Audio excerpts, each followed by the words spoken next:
Les deux matchs amicaux du Sili national de Guinée en mois de mars, nos internationaux décisifs ce week-end à l'étranger, le championnat guinéen, la Ligue 1 Guy Presse. Bonjour les amis, j'espère que vous allez bien et bienvenue sur cette nouvelle vidéo où on va parler d'actualité du football guinéen. Abonnez-vous, partagez pour plus d'actualité. Allez, c'est parti pour la vidéo.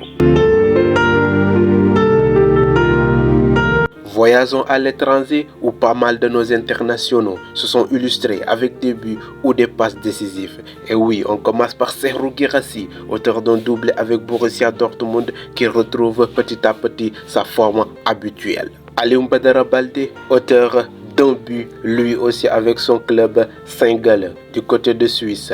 Et lui qui est indispensable avec son club sénégalais cette saison, il est juste incroyable cette saison. L'international guinéen Sori Kaba, buteur avec Louvain du côté de Belgique, lui aussi qui retrouve petit à petit le chemin de filet. Il marque son 5e but de la saison. Le jeune attaquant guinéen Ousmane Camara qui évolue en Espagne en 2e division du côté de Castellón, auteur d'un but cet week-end, auteur d'un match extraordinaire d'ailleurs. Termine ce tour des buteurs avec Mohamedou Touré, le sociétaire de Norwich en 2e division anglaise, auteur d'un quadruplé. Et oui, il était juste extraordinaire ce week-end.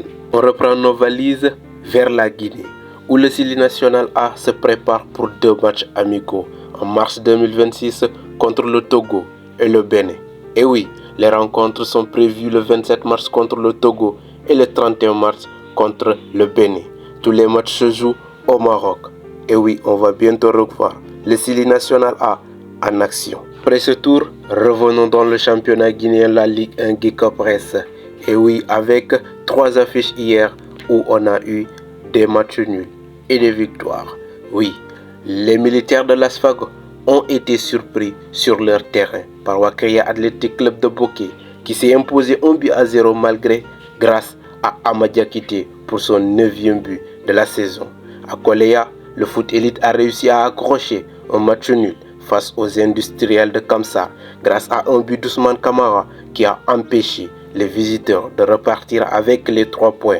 À Yarukogia, le Oreya Athletic Club champion en titre a pris les commandes du match face à l'ASM Sangarédji grâce à un but de Seynou Mandela entré en jeu en cours du match, ce qui lui permet de prendre provisoirement la tête du classement avant que le Milo joue. Voici le classement actualisé avant que le Milo joue.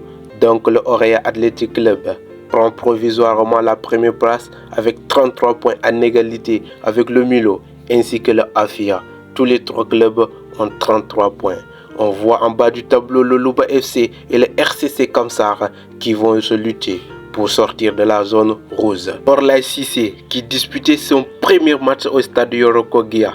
Et oui, il était impressionné par les installations de Yorokogia qu'il qualifie de magnifiques stades, notamment pour son tout premier match sur cette pelouse avec l'ASM Sangarédji. Yacouba Diagnabary, il domine.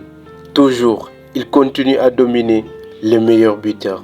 Diagnabary compte désormais 15 buts cette saison avec Oreya Athletic Club. Après son but contre l'ASM Sangarédji, ce qui fait de lui un candidat sérieux au titre de meilleur buteur du championnat guinéen. Le dauphin de Diagnabary n'est rien d'autre que Amadou Diakité. Et oui, auteur d'un but face à Wakria Athletic Club, il compte désormais 9 buts. Mais l'écart est énorme. Termine ce tour d'actualité avec le match du jour. Et oui, à Kaloum, l'AS Kaloum reçoit la RCC Kamsar cet après-midi pour la suite et fin de la 6e journée de Ligue 1 Guy Presse à 16h. Match du jour au stade de la Mission. Allez les amis, allez suivre votre club. Ce tour d'actualité est marqué par les 2 prochains matchs du Sili national de Guinée ainsi que le championnat et surtout les joueurs performants à l'étranger du Sili national de Guinée. N'hésitez pas de vous abonner, de partager, de liker et de laisser le pouce bleu, ça ferait toujours plaisir. Allez, prenez soin de vous et profitez des vôtres. Moi je vous dis bye.